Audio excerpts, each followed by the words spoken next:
What is going on, guys? This is your boy HQ420. Welcome y'all back. Another episode, Showtime with the Cube this afternoon. Me, your boy HQ420, the aficionado, Ryder Lee. Ryder, how you doing today? Doing great, Cube. Thanks for having me on. This episode was good. Really like this The episode. Last of Us. The Last of Us, episode 8. That's what we're going to be bringing to you guys today. But, of course, we got to get a little bit of housekeeping out of the way. If it's your first time on this channel, you watch us on YouTube, hit the subscribe button. If you listen to us on podcast platform, hit the follow button there. We appreciate everybody who's been checking us out so far. So as we said, The Last of Us, episode 8. We get back into some action. We get back on track. So from what I understand, next week's episode is the season finale. So it's not going to give us an opportunity to get off track, okay? It's not going to give us an opportunity because it seemed like we got 2 and then 1, 2, 1. And so this will be 2 so that we have no way to get off track, Ryder. What do you think about that? Absolutely not. And we've seen this steady weird thing like I've been commenting through the entire time we've been reviewing the show from the very beginning. Like there's like a sequence of events that kind of happen. Like there's 2 really good episodes, a shitty episode, 2 really good episodes, and then a shitty episode, and then these are the 2 really good ones, and they're the last ones. It's the Last of Us last one that's coming up here next week. So they don't have any room for error here. It's just going to be 2 really good episodes, and this one really kicked it off good, and I hit a few predictions in there as well from last week. So yeah, let's jump into her. Yeah. Kicking it right off. No flashbacks. Okay. Nope. Flashback less. All right, which is fine with me. Of course, we kick off with Ellie being with Joel after she has sewed him up. That's the last thing that we've seen in episode 7 after the hour-long flashback is her sewing him up. And of course, Joel is trying to recover from his wounds after being sewed up. And so Ellie goes out and she's actually trying to find food for her and Joel. Now, this episode kicks off in a community, all right? And I kind of like how they ended up delving this back into what happened not in the last episode, but the episode before that. Seeing how the previous episode was a complete flashback with Joel getting stabbed. Come to find out, the convoy of people that he met and had to fight against was actually from this particular community. Did you like how they set that up and how they actually tied that in across multiple episodes? Yeah, and I knew that there wasn't going to be a flashback in this one because I knew that this group of people that they were getting ready to run into was just going to be a little like plot maneuver, right? A character development piece, because ultimately that's what happened in this episode was a huge character development piece for Ellie. That's really what the entire episode was really about. Even when you thought that Joel was going to save her, it turned out not to be that way. It was her. She kind of like saved herself. So it was a really big character development piece, and they couldn't do a flashback, though they have done it in the past. And I think they're kind of, learning their lesson here by not doing flashbacks on characters that are no longer going to be in the show. I think that's the biggest complaint. And I'm not really expecting a flashback in this last episode either, though it is a possibility that we're going to get into later on in the show here because there's some interesting things. But what I didn't really like, I want to knock this out the park right away. What I really didn't like about the show was it didn't give any kind of setup for what's going to happen next. There's absolutely zero setup for anything. And that's not normally how they do these 2 good episodes, right? Every single one of the 2 good episodes, the first 2 episodes were really good. They connected. It gave you an idea of what was going to happen in the next episode, right? And then the same with 4 and 5. There was an idea of like what was going on, right? And this one, they just kind of take care of business. And then it's not even a cliffhanger. It's not even a cliffhanger. Nothing. So that's what I kind of didn't like because I like those 2 good episodes that they throw in there. They're really freaking good, and they're super solid, and it gives you an idea and like a prediction for what's going to happen in the next episode. But really, the only predictions that you can really summarize from this is from the preview of next week's episode, right? So that's the only thing that I didn't like, that there was absolutely zero setup for what's going to happen in the next episode within this episode. Yep. That's spot on there. Now, of course, this has development for Ellie. This is a developmental piece for Ellie throughout, as far as becoming self-sufficient, and then also tapping into her unrestrained violence, which she has. Okay, untamed, unrestrained violence. Without a shadow of a doubt, which we did see a tad bit of during her flashback when she beat that one girl up in gym class. That's what I'll call it.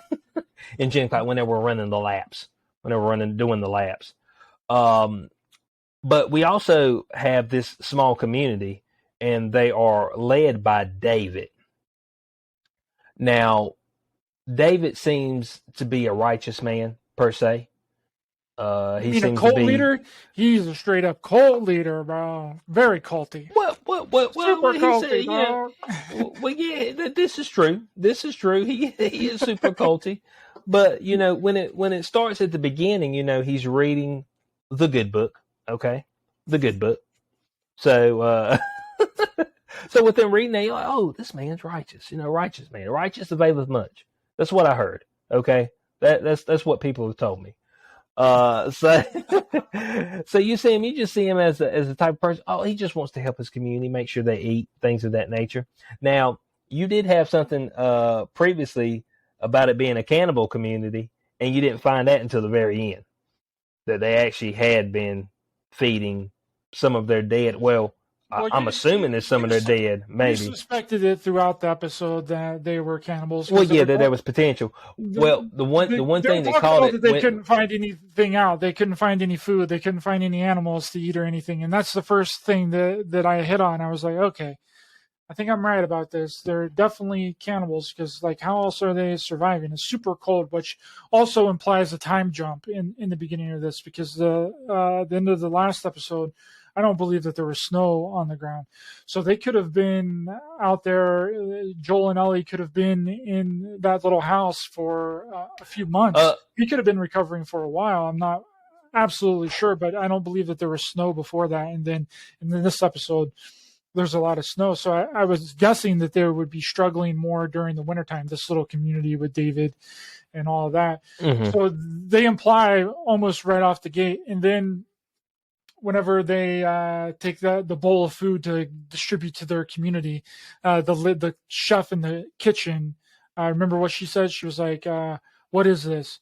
And he said, like, no, this is venison. Venison. And she just looked like, really?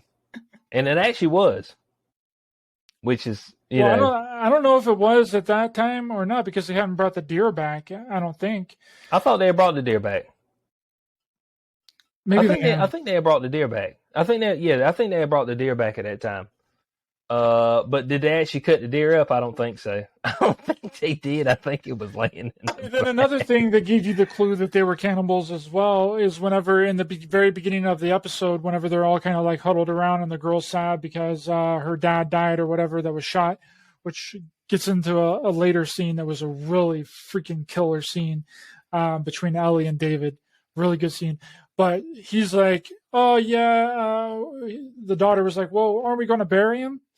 And then he's like, no, we can't bury him. The ground's too cold. Yeah, the ground's too cold. We got to wait. I'm like, that's a good excuse. You've been saying that to everybody that's died? You said this to everybody that's died during this whole community? He's probably been telling them that even when it's summer outside. Guarantee it. Mm-hmm. Oh, no, we can't. He'll make up some other kind of excuse. Just so... mm-hmm. That you did pick up on some nuances throughout there. You did pick up on some nuances throughout there to give you some context clues. They probably laid that breadcrumb for you to realize that hey, you know, that they actually have been eating their dead for a while, and or eating other people that they've killed. Yeah. Because it seemed they just sent raiders out to different places. So that might be why there wasn't any fireflies. They might have already ate them. They might have ate that firefly community. So that's why there's not any fireflies at any of those bases. Is this what's happening? They're all gone. I think. Is this what's happening to them? That's a good theory. Good theory. Cannibals, dude. Oh, they're getting ate by everybody. The fireflies. But when you think about it, though, Cube, if you're in, see, I saw David's perspective through this entire episode. I seen where he was coming from. Now we can all say, "Oh yeah, I would never do that. I would never eat another human being."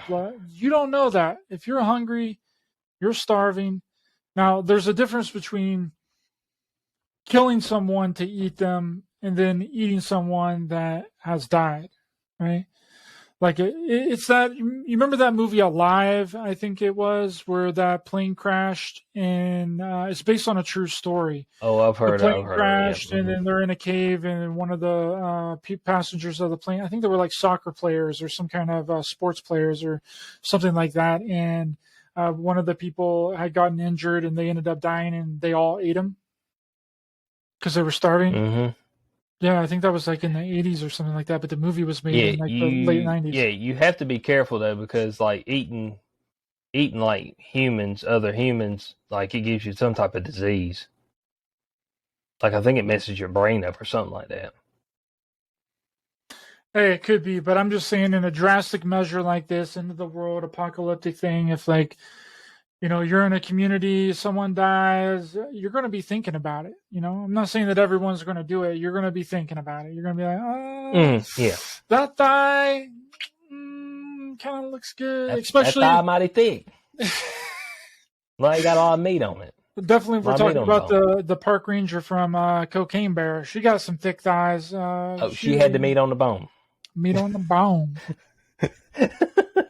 And I thought it was funny when they were at the table, of course, David got the big plate. Everybody else got like soup bowls, you know what I'm saying? They had broth in theirs, and he had the big plate of meat. So he was the head honcho. Looks like he'd been the head honcho for a while. Of course, Ellie has the encounter with him in the woods, and the other gentleman, golly, and let's see, what was the other guy's name? The other guy's name was James. And if I'm correct, I believe James is the one who actually voices Joel in the Last of Us video game. Yeah, Trey Parker or Trey Baker. Mm-hmm. Yeah. So he's the one that actually voices Joel, but he's on the opposite side of things now. And I'm pretty sure he voices. I'm pretty sure he's the voice of Batman too in the Arkham series video games. Oh, okay. I'm thinking of the same person. That.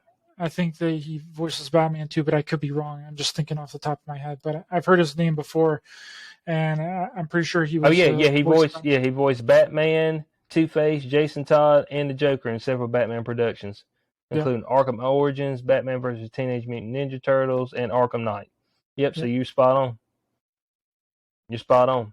Joel Miller, he was Talion in the Lord of the Rings video games. Uncharted 4, Infamous Second Son. So he does a whole lot of voiceovers.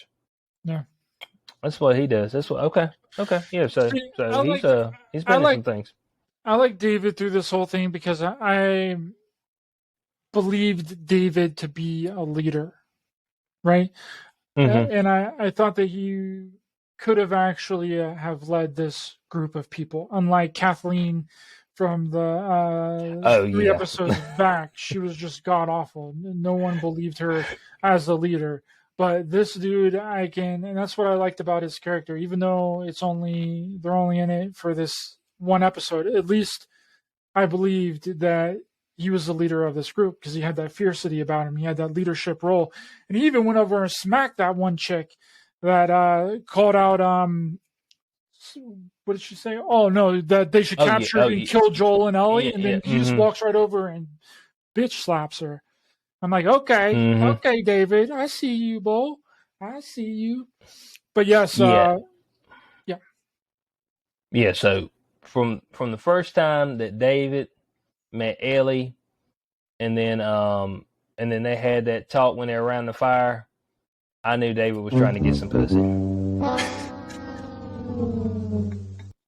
I'm like, this dude trying to hit. And then when he said, "Oh yeah, I was way more darker in the before the collapse, and I found God," I was like, "Hold on, darker? Why is it?" You was fucking kids. That's what you were doing. You pedo. I mean, that was the premise.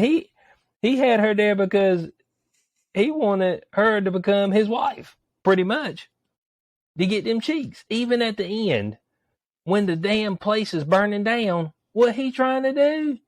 He trying to get some booty. I'm like, what are you doing, man? But the place burning down. He trying to take her pants off. And you can't help but to do this, man. You can't help but to be like,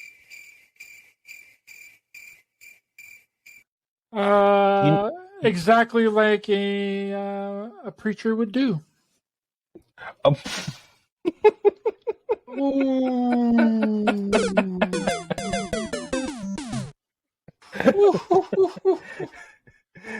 What we going, Catholic? Oh, who Catholic? Catholic, yes. Catholic priest.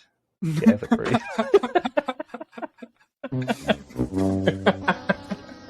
They stuck to reality on that one, bro. They stuck to reality on that one. But yeah, he was a creepy fucker. Like he was definitely creeping on Ellie. But that scene of them, whenever Ellie has her gun on it, both him, David and James. James is the other guy. Mm-hmm. Trey Barker, right? Whenever he asked her to go like sit down with him or whatever, and then he's like trying to be like all chill and cool, and then he just drops the bomb, bro. I was like, holy shit. And then Ellie just has that realization that it was Joel that killed the member of, well, she was with him, and she was like, oh shit. And then she forgets about the deer, dude. Forget the deer. Screw the deer. I'm out of here. I'm going right back to Joel. That was she did get the drugs, the penicillin. Yeah. Yeah, but that was the exchange. The deer for the penicillin. Well, it's supposed to be half the deer, but she wasn't going to drag that deer back. There was no one else she was going to drag that deer back. That deer probably a couple 100 pounds. Will look like at least $150, 200 pounds. She wasn't going to drag that deer back in the snow. It wasn't going to happen. But she did get the penicillin, which she proceeded to inject directly into the wound. I don't know if that's how that works. I'm not. Look, I don't have any medical advice here on this channel, but I don't think that's how that works. I mean, I'm just making a safe assumption. I mean, yep. Even in the show, she was like, "I'm not sure where to put this. I don't know where to put this or do it," and then she sticks it directly in there, and I'm like, "Oh, okay, it might work like that. I'm not for sure. I mean, I'm guessing that it's probably not the best to insert it directly into the wound, but hey, it looks like it worked, and he was all right." Hey, whatever works. Now, of course, Joel is resilient, but he's a resilient old bastard. All right. We got to see full Joel berserker mode, dude. I was so happy. Oh yeah. We definitely did. When Ellie led him away, and the thing about this episode, even though it's an Ellie growth moment, you also see some growth within Joel as well, as far as his connection with Ellie. Yeah. Seeing how she didn't leave him, she didn't leave him. Of course, when she said, "Hey, I'm leading the people away from you," she left my man with the blade, and then the dude walked downstairs. I was just like, "Bo, you getting the blade right in the neck." All right. And that's what he got. He got it right in the neck. Right in the neck. And then when Joel had the two guys tied up and he was beating the shit out of him, I said, "Bo, this old bastard is damn," but he's resilient, man, because he's still injured and he's just waylaying him. And I knew what was going to happen when the dude was pointing to the map where they at. I was like, "Boy, he going to go and kill him, put the blade right in his heart." I was like, "There you go, Joel." Yeah. What did you think about that moment? I was ecstatic about that moment because we got to see Joel in his prime again, just out there taking people out. And that was a really awesome scene. This was a violent episode. This was an extremely violent episode. It was really good. And whenever Joel had that dude point point to the place that they are on the map, and then also point to the place where the camp is on the map, and he puts the knife in his mouth with the blood at the end of the knife from where he just stabbed him in the leg. And then he points to it on the map with his mouth. And I was like, how's he even going to be able to see where he's pointing to? And I was like, oh, there's blood on the end of the knife. So it's marking the location that he's pointing at. Yeah, it was genius. It was really good scene there. And then he just walks over there and beats the shit out of that dude with that, what was like a pipe, or a bar or something like that. It was brutal. I love that. I love seeing Joel Berserker mode. Joel Berserker mode is like the best part of this whole series. Yep, and then that gave you a thought. It kind of left you on a cliffhanger at that moment because you're like, okay, Joel knows where she's at, so Joel's gonna come save the day. But that's not what happens in this episode. Ellie actually fends for herself the entire way in this particular episode. Of course, she's locked up in the cage. They have her locked in the cage. David's trying to groom her because that's what he's trying to do. He's trying to groom her, okay? Because that's the type of guy he is, okay? He likes them young. He likes fresh meat, okay? And that's when Ellie realizes that they've been eating people because she sees the ear on the floor. So that's where they've been dissecting them in this particular area. So that makes me think, seeing how they got this cage down here, that they might have been capturing people, keeping them down there, and then killing them after the fact. What do you think?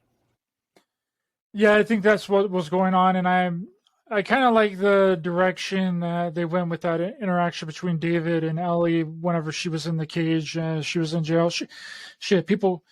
They got jailhouses still, even in the apocalypse. What the fuck is going on here? Shit. But she's in the cage, and then he's trying to schmooze her by coming up to the thing, and then she comes over and puts her hand on his hand. And I was like, okay, well, we know Ellie's not falling for it, but could she do like a little pretend thing here, and like try and get in his good graces to try and get out of the whole I wasn't sure what was going to happen there. And then she just grabs his finger, dude, and freaking breaks it.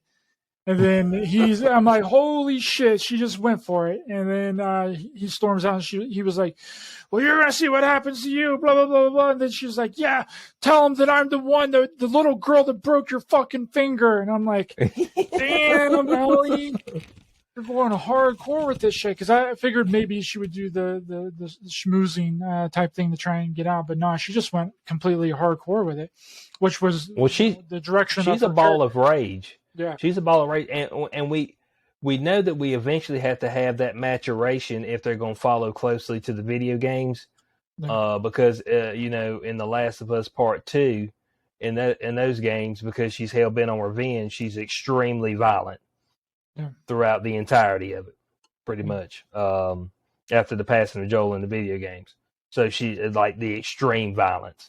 So spoiler alert if you don't know what happens. But in the video games, man, I don't know if they're gonna do that in the TV series. They might not.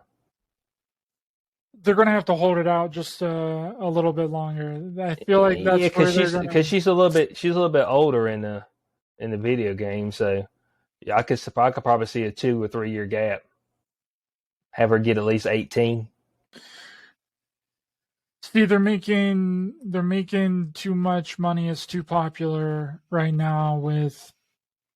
Yeah, it's getting a lot of views. With the dude that plays Joel. Pedro Pascal. Pedro Pascal. It's too popular. His character is the main driving force for this entire series. I mean, look at the sucky episodes. Look at the 3rd episode. Look at the flashback Ellie's episode. Those episodes sucked. They were horrible, and that's because Joel wasn't in them, until the end of the 3rd episode. And then he was kind of in the beginning of the last episode, the episode before this one, and then at the end. But he wasn't main Berserker Joel, and I feel like that's what people want to see. So I feel like they're going to want to cash in on that a little bit more, and that might piss off some people.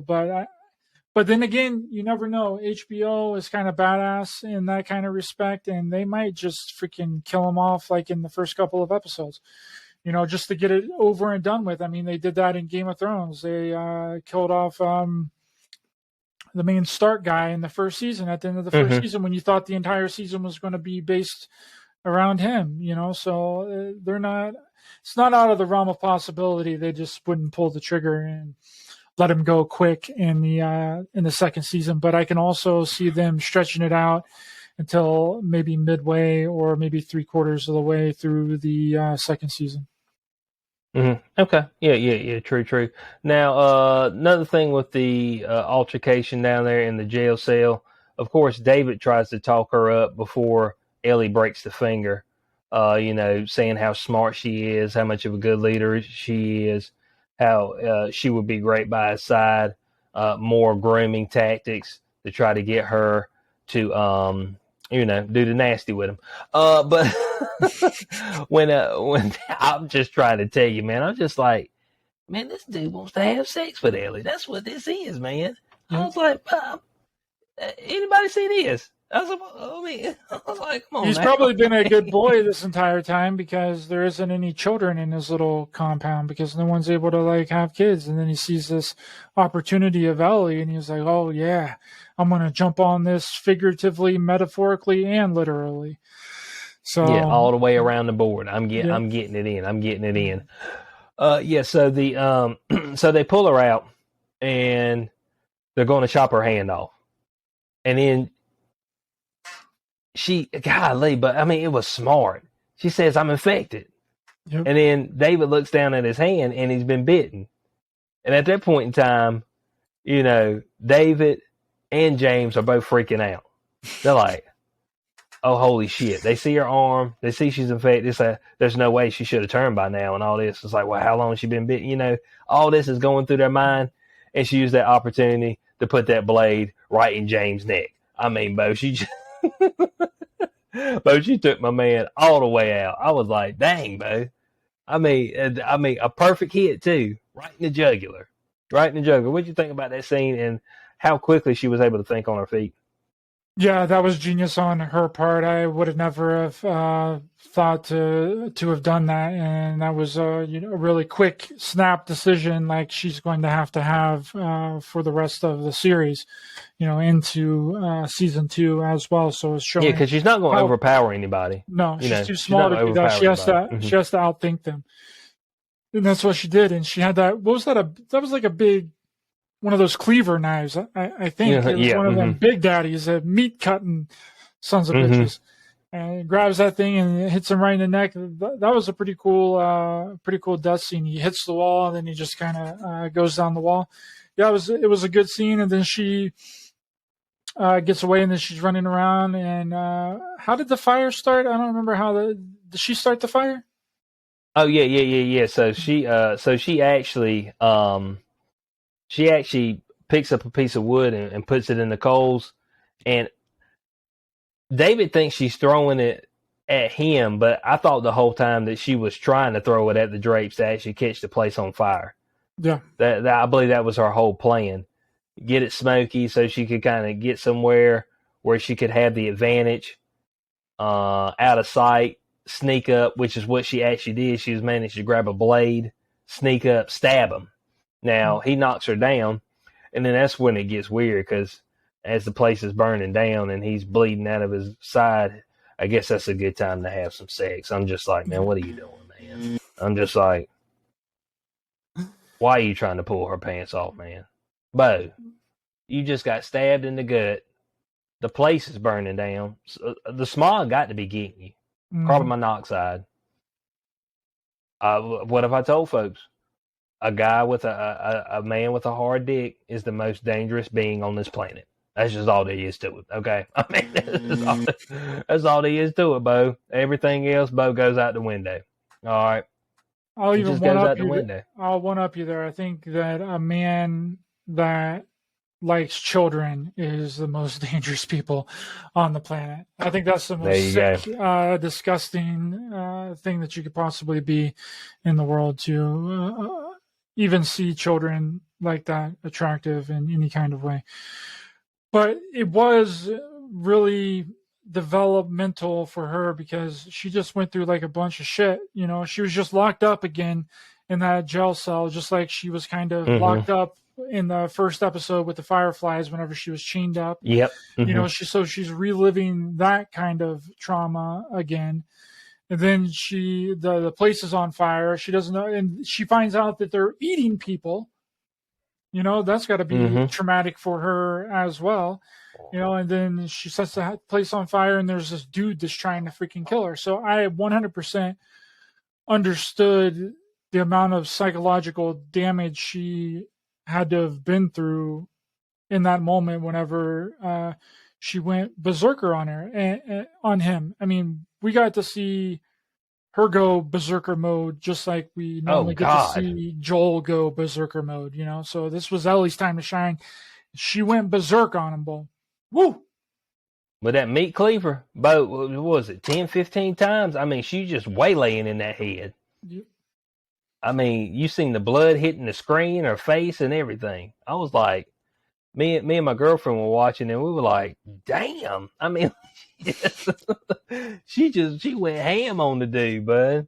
And like I said, he wasn't paying attention. Blade right out there. He caught the blade anyway because he too busy trying to get some tail. I'm like, man, y'all folks, man, y'all pitiful, man. Man, out here in the apocalypse still trying to get paid, man. I mean. And all the while, he didn't even know that she was gay. Yeah. Ain't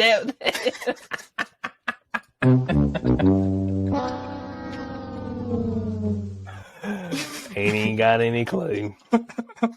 Damn, cuz.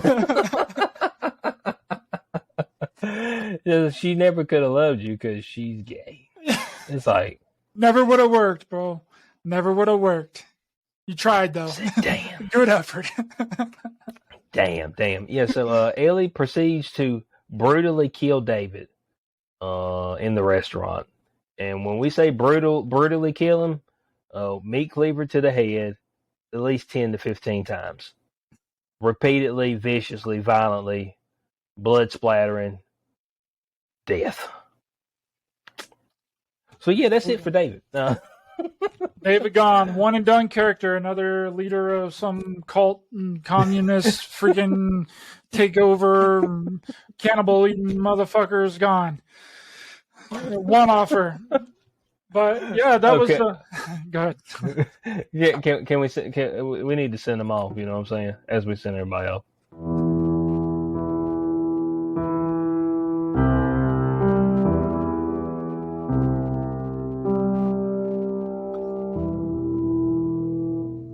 We got to send them off. I think there's a special place in hell for David, you pedophile looking ass motherfucker.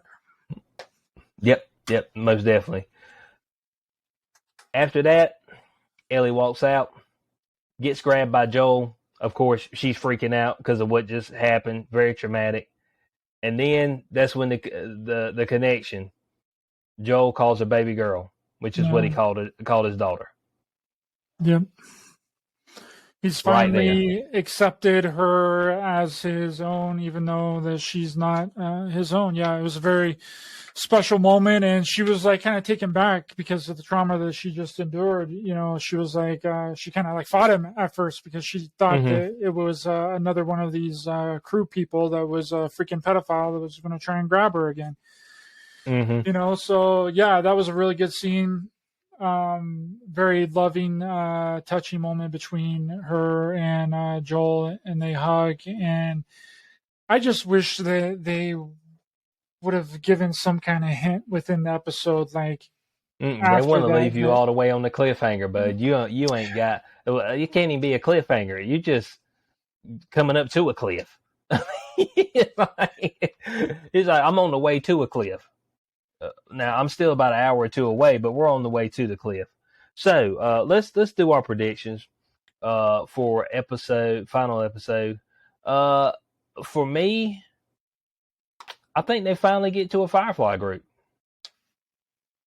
Finally, like a group that's alive, not like dead ones or like abandoned Firefly location, like actual Fireflies. What do you think, Ryder? Yeah, I think so. And I think based off of the trailer that, because we've seen that smoke bomb or that grenade or whatever that was tossed in between them while they were walking through that tunnel or whatever. And I think that the Fireflies spot them from a little distance away, and they recognize Ellie. Right? They know who Ellie is, and they know that they need her, but they don't give a shit about Joel. Right? And they're like, okay, gotcha. Let's just deal with Joel, but they don't know anything about their connection. So where Joel goes, Ellie goes. Where Ellie goes, Joel goes. Right? And I think that's where they're going to make that mistake by trying to kill Joel, and Ellie getting not going along with it or getting super pissed off. But one thing that I thought was really interesting in the preview of this next episode is that there seems like there's like looked like a woman, and she was like leaned up against the wall or something. She looked like she was pregnant, like getting ready to have a baby or something. Do you remember that in the preview? Mm-hmm. Like, and I'm wondering what that's about. I don't know if that's that would be the only indicator that there's some kind of flashback in this Oh yeah, that is next true. episode. But I'm not 100% sure on the flashback of this, because normally a flashback is like every 2 episodes. So we just had the last week's episode was like a completely whole flashback, and it's normally 2 episodes and then there's another flashback.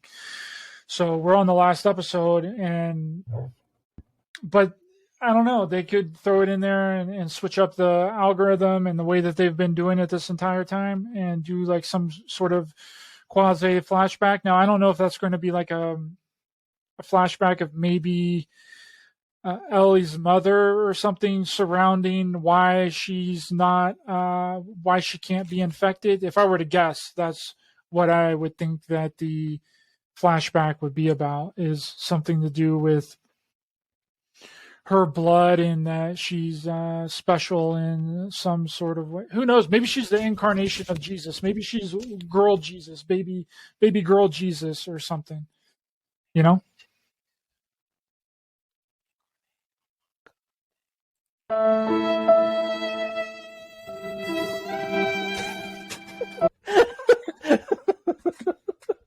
Man said the incarnation of Jesus. There's a guy who had a pretty good theory about Ellie. He's got the channel. I don't know if you've seen the channel, The Film Theorist. But he's also got a channel called The Game Theorist. Dude, I know he makes bukus of money because he gets over 1 million views every video he does. But he talked about Ellie. He was like, Ellie's not actually immune. It said that she has just been infected by a different set of cordyceps, because there's multiple sets of cordyceps, and they can counteract other cordyceps within the same, as far as family group.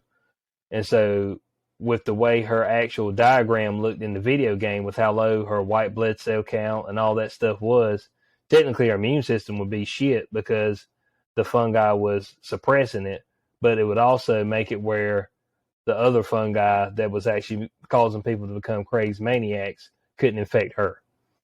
I was like, so using film theorists have a doctorate? Is he? Dude, he does research and stuff. Like he don't like he does like a video like every month. Like it's like, this is like thought out. He's got animations. It's like he's got like production. So, but this is a separate channel, The Game Theorist. But yeah, so I watched that and I was like, well, hot damn. He's like, so the actual cure could be using other fungi to block the infection. And I was like, that sounds like propaganda to me, dude. That sounds like some freaking propaganda. That's what they've been telling us for 3 years now, bro. That's what they've been saying, dude. Just take a little bit of this virus and then you'll be protected from the actual real virus. Yeah, we've seen how well that worked out.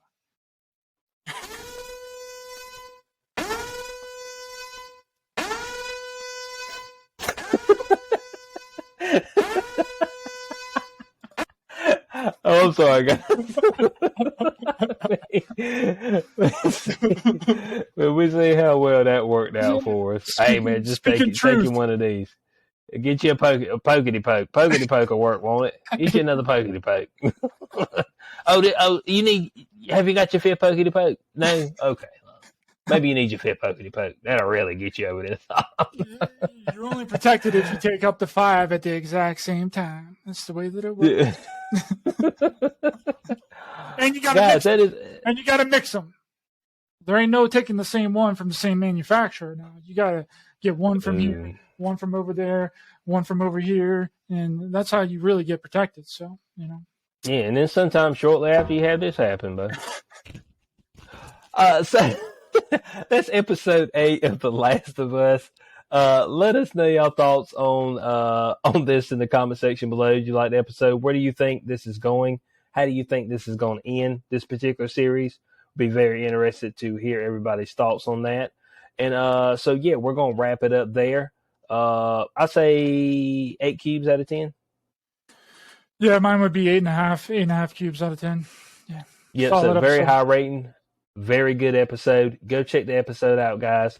And we will catch y'all for the finale.